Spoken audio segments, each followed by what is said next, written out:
The Defense Department tracks the locations of its combat vehicles, supplies, and spare parts around the world. A new Government Accountability Office report says DOD could do more to get an accurate picture of its prepositioning programs. Cary Russell is Director of Defense Capabilities and Management Issues at GAO. Thanks for being here, Cary. What did you find as you started analyzing the military's prepositioning programs? Well, we looked at two things with this report. We first looked at the status of the preposition programs within each service and then across the globe, and found that there were some significant shortages in some of the stocks that were maintained, which can obviously has a risk towards readiness. The good thing is the department is taking a number of mitigation steps to try to address those, and additionally is assuming risk where appropriate.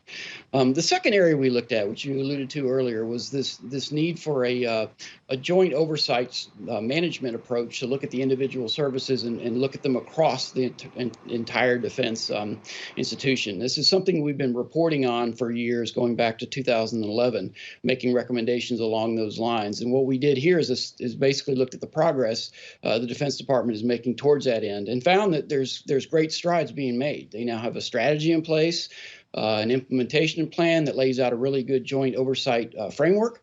So all that is really good. But one gap we found that's persisted is the ability to have a common view of all the preposition equipment's status across the globe. This is critical in order to manage jointly. So we found that that's still a gap that needs to be addressed. Why do you think that is a gap? Have they tried to make that happen? What's the problem there? Yeah, I think a lot of it is again, leading back to the need to build that joint framework. Right now, what exists, there is a joint collaboration of information that comes through a congressional report. It's an annual report that the Defense Department produces and sends over to the Hill for oversight. But that has limited utility in terms of a management tool, because it has a lot of inconsistencies in how the individual service information is presented. It's really more of a conglomerate of how everything is pulled together. So there's varying levels of detail. There's other issues with the data, so it just doesn't serve a good tool. You also noted in your report that report at times has inaccuracies, right? Yes, it does. We've gone through. There's mathematical inaccuracies, as we've seen. Again, the level of detail provided on the readiness of certain sets is not consistent, so that creates gaps in the ability to really analyze and see that joint enterprise perspective. What recommendation did you make in your report? Well, we recommended that, and in fact, the congressional report that has been required, actually, this is the last year it's actually required. It's not clear whether the department will continue to provide that. But we saw an opportunity here where they could reevaluate what data tools, what systems, what information is collected and provided and presented, so that decision makers and those in the department would have a better picture. So we're recommending that they take a look at that and reevaluate what kind of data they may need and how they might want to use it.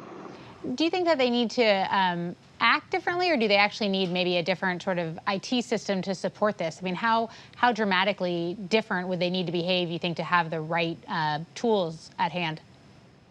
Well, I think there's a lot of good information out there. It's just a matter of harnessing it and pulling it together in a way that's useful from a joint oversight perspective. There are readiness reports throughout the services, for example, that pull that information. There's funding sources. So I don't think it's an issue of needing a lot of different systems. I think it's a matter of leveraging what's already in place to pull that information together into that common operating picture that you would need to manage effectively. Mm-hmm. And what was DOD's response to your recommendation? They agreed. They saw the gap, understood it, and agreed to take action. So that's a good thing. How will you be tracking this going forward? I assume you'll be watching to see if they're able to kind of take those steps? Yes, like we do with all recommendations, we will track it. We have a system within GAO to track progress and to follow up with the department, as we've been doing on this issue for a long time. And so we will continue to update it and track it. And once they've met the actions, done what we think needed to be done to address the recommendation, we'll close it out. And you mentioned that there's some gaps there. Do you think better tracking, what are the benefits there? Would it help it address perhaps some of the gaps in their prepositioning? Yeah, there's a few things that'll help. One thing is it'll help the department better evaluate performance of the individual programs across the defense spectrum.